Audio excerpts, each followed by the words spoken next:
You wake up with the feeling that something happened. A dream. Vivid, strange, heavy with an emotion you can't quite name.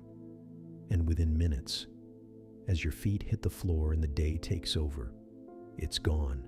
You file it away as nonsense, random images, brain noise. Carl Jung spent his life insisting that this, the casual dismissal of our own dreams, is one of the quiet tragedies of modern people. Because to him, the dream you just shrugged off was not noise at all.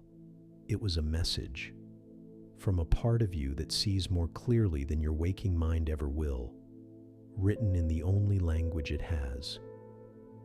Jung called the dream a little hidden door in the innermost recesses of the soul. Not a malfunction, a door.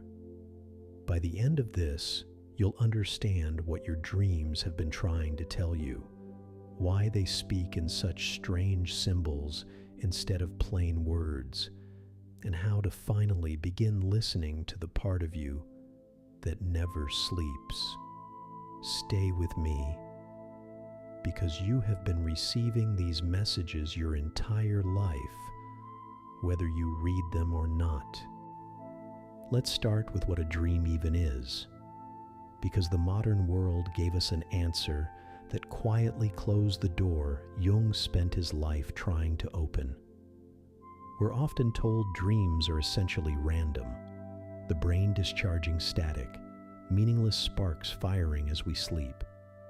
And so we wake, dismiss them, and move on. Jung saw something radically different. To him, the psyche does not waste its energy on nonsense. A dream is the unconscious mind speaking to the conscious one, deliberately, purposefully, in its own idiom. It is the deeper part of you, the part that holds everything you've forgotten, repressed, or never consciously noticed, trying to show the waking you something it needs to see. Think of Thomas, who kept having the same anxious dream, running through a house, opening doors, finding every room empty. He laughed it off for months as stress. It was only when he finally sat with it that he understood. The empty rooms were his own life, full of activity and strangely uninhabited. The dream had been telling him for half a year what he refused to tell himself. For most of human history, this was obvious. Nearly every culture treated dreams as meaningful, as guidance, omen, visitation, or counsel, and built whole traditions around listening to them. It is mainly we moderns, proud of our science and suspicious of anything we can't measure, who decided the nightly theater of the mind was just noise to sleep through. Jung thought we had thrown away something priceless. We didn't stop dreaming. We only stopped listening, and then wondered why we felt so cut off from ourselves. And the cost isn't abstract. The unconscious, ignored, doesn't fall silent. It finds other ways to reach us. The mood we can't explain, the pattern we keep repeating, the symptom that won't lift. Many of these, Jung believed, are simply unread letters returned to sender. The dream was the gentlest knock. When the gentle knock goes unanswered, over time, the knocking tends to get louder. Why this matters for you? The dreams you dismiss as random may be the most honest communication you receive from yourself all week. But here's the question that frustrates almost everyone. If a dream is a message, why is it so maddeningly indirect? Why doesn't the unconscious just say what it means? The answer is that the unconscious does not think in words. It thinks in images, symbols, feeling, and story, a language far older than speech. A dream doesn't tell you you are avoiding your grief. It puts you in a flooding house or shows you a figure you can't reach. The symbol is not a code hiding a simple message. It is the most precise way the psyche can express something too large and too alive for plain words. And this is why the dream dictionaries fail you. They'll tell you water means emotion, teeth mean anxiety, falling means loss of control, as if every dreamer shared one fixed code. But Jung was clear. A symbol's meaning is personal. Water for someone who nearly drowned is not the water of someone who grew up by a calm sea. To read a dream, you don't look it up. You ask what that image means to you, what it stirs, what it's connected to in your own life. The dream is custom built, by you, for you. Take a single image, a snake. To someone bitten as a child, it may carry pure terror. To another, raised on stories where the serpent sheds its skin, it may mean transformation and rebirth. Same symbol, opposite messages, and only the dreamer's own life decides which. This is why Jung would sometimes spend a long while simply asking a person what an image brought to mind, following the private threads before he dared suggest what a dream might mean. The dream speaks to you in the vocabulary of your own history. Why this matters now. You already hold the key to your own dreams. No book has it. Jung discovered something about dreams that may be the single most useful idea here. He called it compensation. The dream, he found, tends to balance the one-sidedness of our waking attitude, to show us exactly what we are leaving out.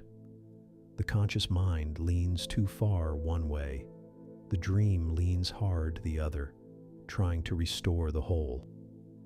Picture a man who is all confidence by day, successful, certain, in command, who dreams night after night of being a frightened child, lost and unable to speak. The dream is not mocking him. It is showing him the frightened part he has buried under all that certainty, the part that needs attention if he's ever to be whole, or the opposite, the meek, self-effacing person who dreams of terrible power, of rage, of command, because the strength they deny in daylight has to live somewhere. Jung saw this pattern endlessly. The dream reaches for whatever the conscious mind is pushed too far to one side. The relentlessly rational person dreams of chaos and feeling. The one who is all sweetness dreams of cruelty. The person who has denied their grief is flooded. The one who has denied their joy dreams of color returning. The dream is not random in the least. It is precisely, almost surgically, aimed at your blind spot. Every night, it quietly tries to paint back in what you've left out of the picture. Jung's insight is that the dream is always trying to round you out, to introduce you to the parts of yourself you've exiled. Why this matters now. If you want to know what you're ignoring in your waking life, your dreams have been keeping the list. Sometimes a dream does more than comment on your daily life. Sometimes it opens onto something vast. Jung knew this from his own life, in a dream that changed the course of psychology. He dreamed he was in a house. The upper floor was elegant, modern, his conscious mind. But he went downstairs and the rooms grew older, medieval, then Roman. Finally, he found a stone stairway down into a cave, and there in the dust lay ancient bones and 2 human skulls.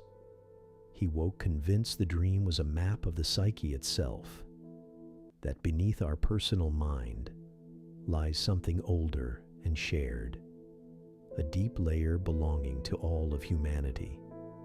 From that single dream came his idea of the collective unconscious. This dream came at a pivotal moment. Jung was still close to Freud, who taught that dreams were mainly disguised wishes from our personal past. But this one pointed somewhere Freud could not follow. Downward, past the personal into something shared by all of humanity. As Jung tried to explain it, the two men's paths began to separate. A single dream helped open one of the great divides in the history of psychology. That is how seriously Jung took the messages of the night. This is the deeper claim. Some dreams reach past your private history into the inherited depths we all carry. The same symbols surfacing in people who could never have shared them. A dream is not always small. Sometimes it is the soul reminding you how much larger you are than the self you show the world. Jung gave these a name: big dreams, the rare, luminous, unforgettable ones that seem to arrive from beyond your own small concerns and that people remember for the rest of their lives. If you have ever had one, a dream that felt more real than waking, that you couldn't shake for days, you have already touched this deeper layer yourself. It wasn't random. It was the deep speaking, in the only language it has ever used. Why this matters now? The part of you that dreams is connected to something far older and wiser than your waking opinions of yourself. Here is the turn that changes everything, and it's worth slowing down for. It is easy to fear our dreams, the dark ones, the strange ones, the ones that show us things we'd rather not see. But Jung was emphatic. The dream is not your enemy. Even the nightmare is not out to harm you. The psyche, he believed, is always working toward wholeness, toward healing, toward bringing the scattered parts of you into one. The dream that frightens you is often the one trying hardest to help. The disturbing dream is the unconscious raising its voice because the gentle messages went unheard. It shows you the shadow not to shame you, but because nothing can be healed until it is seen. Think of Aylin, terrified for years by a recurring dream of a dark figure pounding at her door. She fought to keep it out every night. When at last, in imagination, she let the figure in, it turned out to be a part of her own strength she had abandoned in childhood, frightening only because she had locked it away so long. The thing at the door was never an intruder. It was her asking to be let back in. Every locked door in a dream is a part of you waiting on the other side. Once you understand this, your relationship to your own nights changes. The dream stops being something that happens to you and becomes something offered to you by the one part of you that has never once lied. That single shift from fearing the dream to trusting its intent is what turns dream work from a curiosity into a practice. You stop bracing against the night and start arriving at it with a question instead. And the psyche, sensing it finally has a willing listener, begins to answer in kind. So how do you actually begin? Not by buying a dictionary. You already know that. You begin by paying attention, which is the one thing almost no one does. Keep something by your bed and write the dream down the moment you wake, before it dissolves. Even a fragment, even just the feeling. Then instead of asking, what does this symbol mean in general, ask what it means to you. What does this place, this person, this image connect to in your own life? Ask what the dream was compensating. Where is your waking life one-sided in exactly the way the dream leaned against? And sometimes, Jung taught, you can go further.